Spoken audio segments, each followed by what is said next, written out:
चलिए हम रामायण जी के अगले पार्ट की तरफ चलते हैं और आप सब हमारे साथ बने रहें और पुण्य के भागी बने। राम वनवास प्रसंग कथा 39 राम वनवास प्रसंग।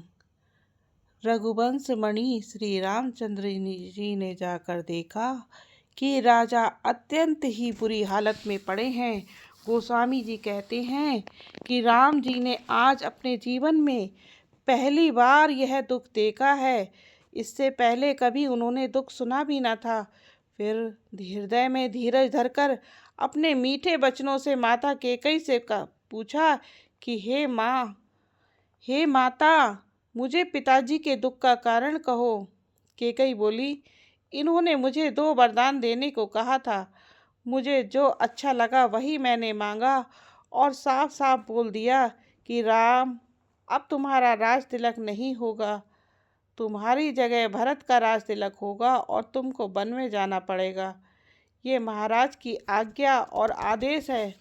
जब राम जी ने सुना तो भगवान राम रोए नहीं हैं और भगवान राम की मुस्कान वैसी ही बनी हुई है।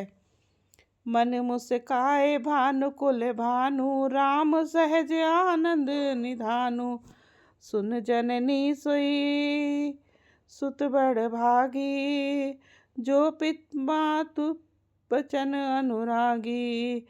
भगवान कहते हैं, माँ वो संतान तो बड़ भागी है जो अपने माता पिता के वचन का अनुसरण करे।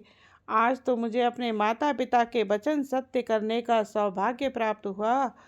भगवान राम कहते हैं, वन में विशेष रूप से मुनियों का मिलाप होगा जिसमें मेरा सभी प्रकार से कल्याण है।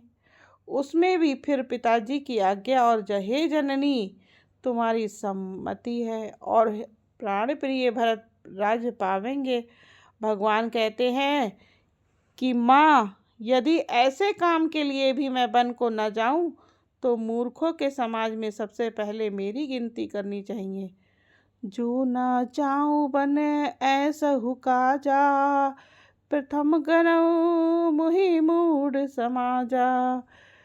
राजा दशरथ जी की मूर्छा दूर हुई है और स्नेह से विकल राजा ने राम जी को हृदय से लगा लिया और राम को देखते ही रह गए। उनके नेत्रों में आंसुओं की धारा बह चली। दशरथ जी परमात्मा से प्रार्थना करते हैं कि हे राम, मेरे वचन को त्याग कर और शील स्नेह को छोड़कर घर ही में रह जाएं। जगत में चाहे अपयश हो, सुयश हो, नष्ट हो जाए, चाहे मैं नरक में गिरूं अथवा स्वर्ग चला जाऊं, और भी सब प्रकार के दूसरा दुख आप मुझसे सहन करा लें, पर श्री रामचंद्र जी को मेरी आंखों से दूर न करें। अब राम जी कहते हैं कि हे पिताजी, आप किसी प्रकार की चिंता न कीजिए। मैं आपकी आज्ञा पालन करके और जन्म का फल पाकर जल्दी ही लौट आऊँगा। अतः कृपया मुझे जाने की आज्ञा दीजिए। इसी के साथ ही हमारा ये पाठ भी संपन्न हुआ। आगे हम फिर अगले पाठ में मिलते हैं। जय श्री राम। आप सबको हमारा रामायण पाठ अगर अच्छा लग रहा हो तो कमेंट्स कीजिए, सब्सक्राइब कीजिए, लाइक कीजिए और शेयर कीजिए। जय श्री राम। आप सब पर भगवान की असीम कृपा बनी रहे।